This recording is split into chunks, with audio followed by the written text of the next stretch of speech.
Salut chers téléspectateurs de Meta Coaching Télévision. Je suis très heureux de vous retrouver aujourd'hui pour continuer nos séances d'apprentissage, nos séances de briefing sur le changement de mentalité. Aujourd'hui, nous allons parler d'un thème très important parce que les mentalités, nos comportements sont liés au fonctionnement de notre cerveau, de votre cerveau. Aujourd'hui, je vais vous parler d'un aspect du fonctionnement de votre cerveau que nous appelons en termes techniques les biais cognitifs. Biais cognitifs, en termes simples, c'est que votre cerveau commet souvent des erreurs. Votre cerveau est souvent irrationnel. C'est le thème que nous allons parler aujourd'hui des biais cognitifs parce que c'est très important. Nous prenons des décisions, nous faisons des jugements, mais parfois nous croyons que nous réfléchissons. Nous croyons que nous mettons notre intelligence, notre logique. Non, le cerveau est programmé pour parfois prendre des décisions, poser des jugements de façon illogique, irrationnelle, de façon automatique. Ça a des avantages, ça a des inconvénients. Je vais vous expliquer pour vous permettre, à chaque fois que vous allez prendre des décisions, surtout des grandes décisions, des jugements, de vous poser la question, est-ce que je suis dans le bon ou bien je suis manipulé par mon cerveau? Ça, c'est la première question par rapport à vous-même. Et la deuxième question serait l'utilisation des biais cognitifs. Aujourd'hui, les biais cognitifs sont utilisés en marketing, en négociation, en enseignement. Parce que la personne qui est devant vous, votre interlocuteur, fonctionne aussi comme vous. C'est-à-dire son cerveau commet des erreurs. Son cerveau est souvent irrationnel. C'est que techniquement, vous pouvez aussi profiter de ces fonctionnements pour lui faire prendre des décisions qui vous conviennent ou des jugements qui vous conviennent. Ça, c'est le deux utilisations des biais cognitifs dont je vais vous parler tout à l'heure.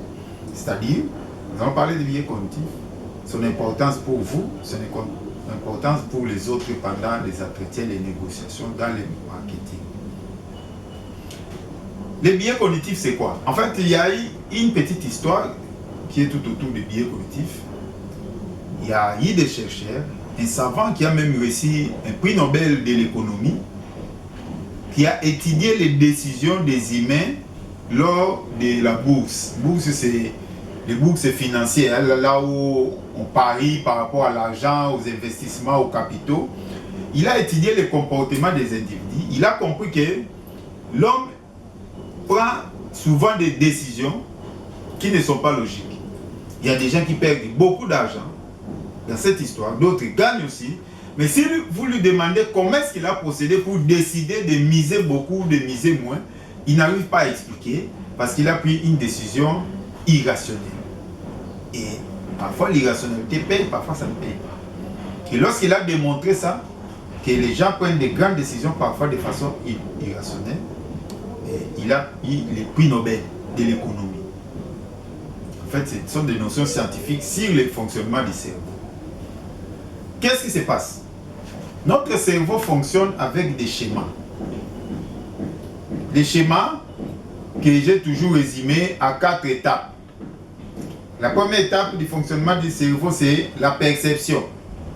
Capter les informations. Voir, entendre, sentir. On va utiliser l'exemple de voir ou entendre. Lorsque vous écoutez, par exemple, lorsque je vous parle, ça c'est la première phase du fonctionnement du cerveau. Vous captez ces informations-là, ça arrive à votre cerveau. La deuxième phase, c'est le traitement. Le cerveau va traiter ces informations et va tirer des conclusions pour décider, pour choisir. Et la quatrième phase, ça serait passer à l'action, réagir ou agir. Ces schémas-là, ça prend des millièmes de secondes, quelques secondes, mais ces schémas-là, c'est tellement important que le cerveau, lorsqu'il fonctionne dans les habitudes, si les mêmes informations reprennent le même schéma, c'est-à-dire si aujourd'hui, on vous dit quelque chose, imaginez vous avez 30 ans, c'est qu'il y a des informations qui sont entrées dans le cerveau et qui sont sorties et le schéma est resté dans le cerveau. La prochaine fois qu'il y aura la même information qui va rentrer, le cerveau ne va pas prendre le temps de parcourir toutes les étapes. Le cerveau, connaissant l'information, il peut utiliser les anciennes informations pour conclure, pour décider. Et c'est là où le cerveau peut se tromper. C'est ce qu'on appelle biais cognitif. Les biais cognitifs, ce sont des erreurs que le cerveau commet lorsqu'il prend un raccourci. Lorsqu'il saute les étapes. Il les saute pourquoi? Lorsque l'information est de routine. Surtout lorsqu'il n'a pas assez de temps pour réagir, pour répondre, pour passer à la dernière phase. Si le cerveau se rend compte qu'il y a moins de temps et l'information qui est déjà connue, il ne va pas analyser. Il saute l'étape d'analyse. Parfois, il saute même la décision et vous agissez. C'est ça les biais cognitifs. Parce que ça saute l'analyse et vous pouvez prendre des décisions irrationnelles. Souvent, ce sont des questions qui vous donnent moins de temps pour répondre. Par exemple, des questions où on pose des questions si vrai ou faux. Pour ou contre. Des questions rapides comme ça, des vrai ou faux, des pour ou contre. Ce sont justement ces questions-là qui parfois ne vous donnent pas le temps de réfléchir, d'analyser, de traiter l'information. Et le cerveau, s'il a des informations antérieures, il prend des décisions par rapport aux informations antérieures et non par rapport à la question actuelle. C'est pour cela que nous commettons des erreurs, parce que le cerveau se réfère aux informations qui sont déjà dans votre cerveau. Et il décide, au lieu d'analyser, non, il attend seulement papa, lui, il sait déjà que papa c'est un homme. Dès qu'il attend maman, il sait que c'est une femme. Parce que ça fait des années que vous avez eu ces informations-là, c'est qu'il n'a pas le temps de réfléchir si papa c'est un homme ou une femme. C'est ça les raccourcis. Et ces erreurs-là, de rapidité d'information, on appelle ça les biais cognitifs. En conclusion, nous sommes très souvent irrationnels. Toutes nos décisions ne sont pas des décisions réfléchies. Nous agissons souvent par précipitation et ça brille les étapes et même le cerveau commet des erreurs. Ces erreurs-là sont souvent aussi bénéfiques pour nous parce que nous ne sommes pas obligés de réfléchir sur tout. Ça, je vous rassure, vous ne réfléchissez pas sur tout. Vous n'avez pas le temps. Toutes ces notions ici sont expliquées dans votre livre pour les changements de mentalité, un livre de 700 pages, un grand livre de vie, la pratique du changement de mentalité, de la chenille à celle du papillon. Le livre est déjà sur Amazon. Le livre est disponible à Kinshasa dès ce 30 juin à la conférence. Venez au restaurant chez Bibi. Il y en aura dans des librairies. Vous pouvez vous approprier pour apprendre à changer de vie, à changer de mentalité. C'est vraiment quelque chose de très important. Je vais vous illustrer les biais cognitifs par quelques exemples. Les chercheurs ont fait des recherches, il y en a beaucoup. Plus de 250 biais cognitifs. Moi, je vais vous citer peut-être 5 ou 10 pour vous donner une idée. C'est quoi? Qu'est-ce qui se passe? Premier biais cognitif que je vais vous parler, c'est ce qu'on appelle les biais cognitifs de confirmation. Parce que là, c'est très important. Ici, les humains, notre cerveau, a tendance à prendre en considération les informations qui sont liées à notre croyance pour discréditer les autres informations qui sont contraires à notre croyance. C'est-à-dire, les informations que vous croyez dans votre cerveau, la croyance, j'ai déjà expliqué, ce sont des informations répétées que vous considérez comme vraies.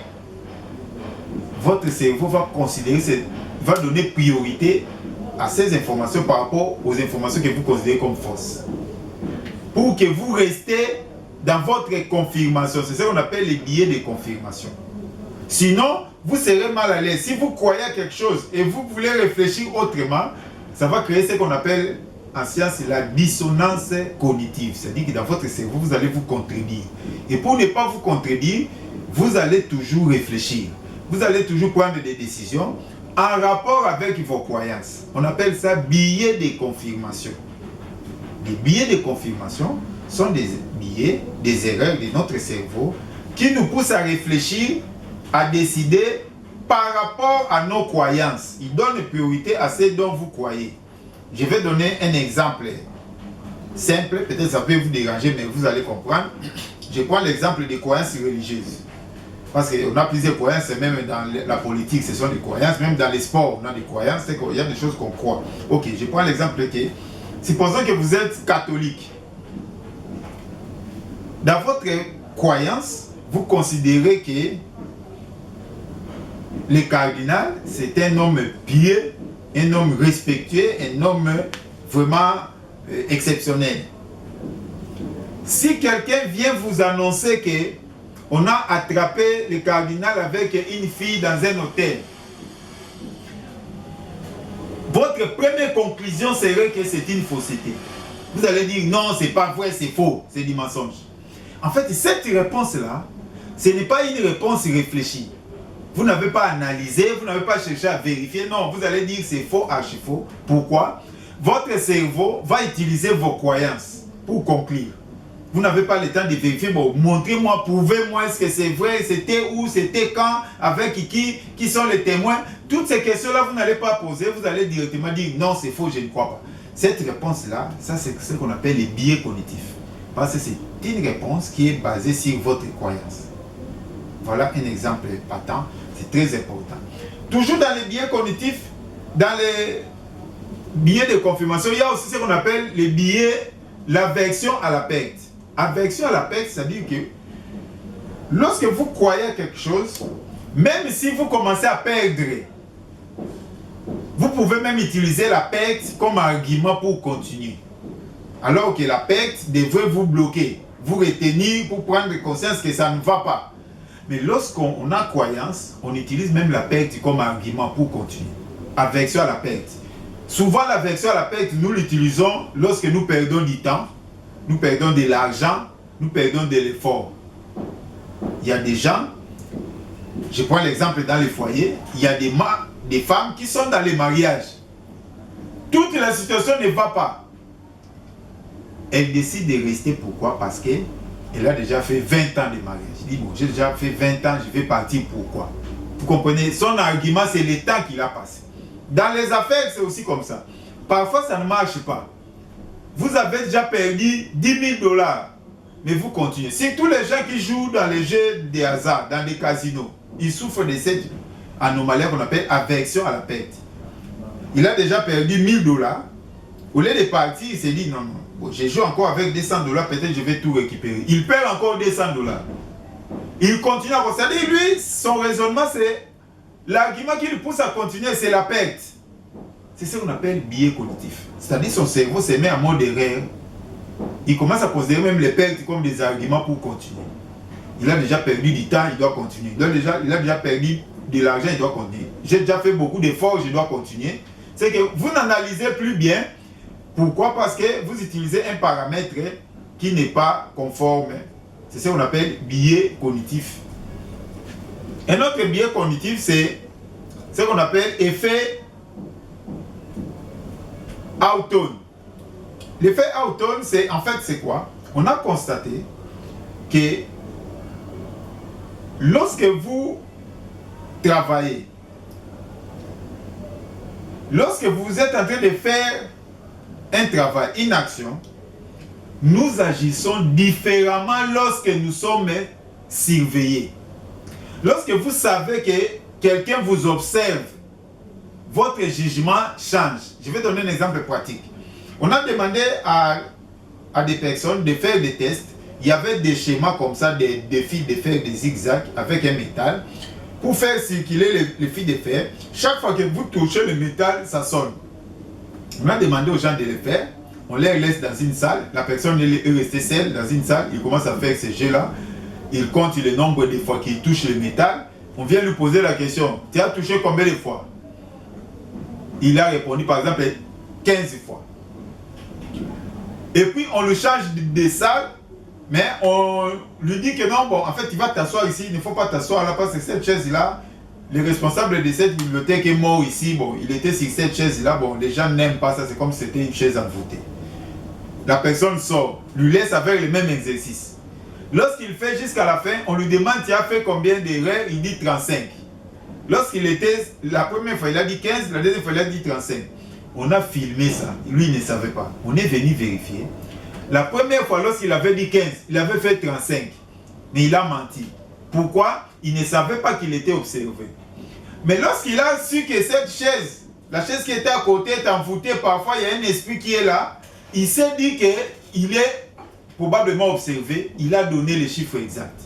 C'est ça les biais cognitifs. C'est-à-dire notre cerveau, c'est pour cela qu'on met maintenant des caméras de surveillance, on écrit même, cette salle est surveillée. Ce magasin est surveillé. On affiche ça déjà pour que vous voyez, parce que ça va modifier votre comportement.